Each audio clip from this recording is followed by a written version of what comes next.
Hi folks, as you can see in my background, this is the second lake on the list in the last 2 days.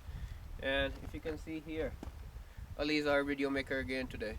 So if you move forward, this lake is called Rama Lake. I'm not sure about the altitude, but this is pretty high as well. Cold water, nice trout you get here. I'm not sure if fishing's allowed, but the local people fish. You can Google Rama, R-A-M-A, lake, and maybe you can find the altitude. Now, this used to serve as a base camp for Nanga Parbat, which is the ninth highest peak in the world. It's 8,000 meters plus.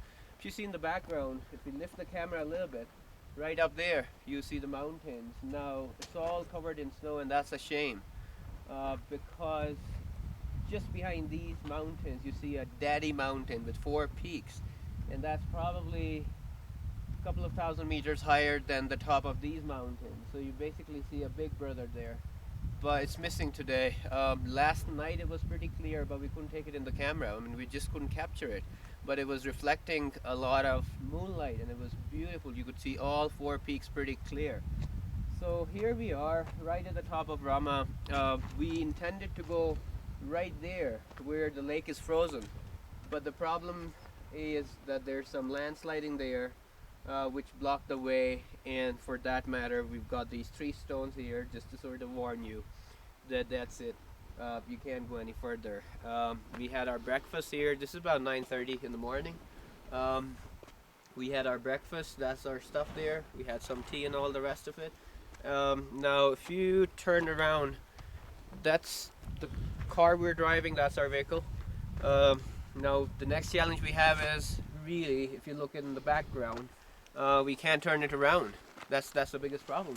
The single track, and we've got to go like maybe 5 miles or something before we can turn it around. So I really think I can turn it around here. These guys think you can.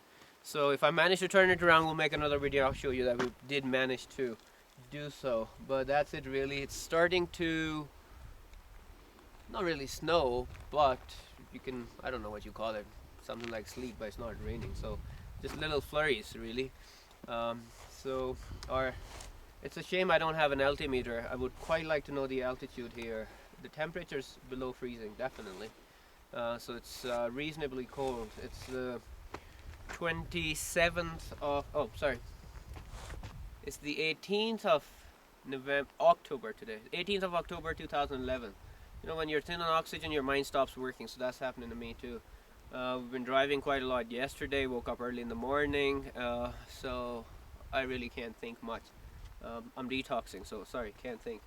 If you move forward, you could see, maybe Ali could zoom in, you could see the frozen part of the lake. In the background, you see some construction there. Ali, can you zoom into those buildings there? Yes. Now that's where you find all the shepherds in the season. They bring their cattle here.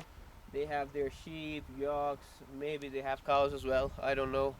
So they're all gone, but apparently you can come here, get a lot of milk and cheese and curd and everything to do with basically cattle. There's a couple of more of those there, but it's really a shame. It's an amazing location, but we can't see much today just because of all these clouds. And a couple of hours ago when we woke up, down in the village Rama, the peaks were clear. They were just clear, but we just couldn't see them because of the forest there. There are pine trees there. So that's really all from Rama. I wanted to see these 2 lakes. The video we made yesterday was for Socher. This is Rama Lake. The plan was just to really cover these 2 lakes. We're trying our best to get to Hunza today. Apparently there's another lake that's been created there because of the landslide and the floods last year. So I've been there before, but I've not seen that lake. And it's a newly created one. So we're going to drive about 12 hours today to get there. If we manage to get there today, then tomorrow we'll make a video and we'll show you that one. But that's pretty much all from Rama Lake. Ali can show you a 360, you can go around and you can sort of see what's around here. Apparently we're a bit late in the season. You should normally ideally be here before September, or maybe September is okay too. But you can see those trees, they're all dry. gets extremely cold here. So high altitude, thin oxygen, and everything that comes with that sort of place.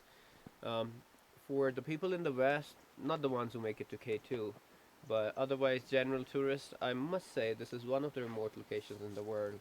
It's not so easy to get here. You need to take a flight. You need to drive. You need to um, track. If not, well, this is a recent path they've created. Up until last year, you couldn't come here. You had to track for some time.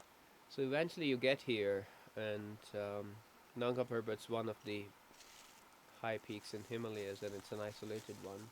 And we were hoping that we'd get to see it this morning, but it's really a shame.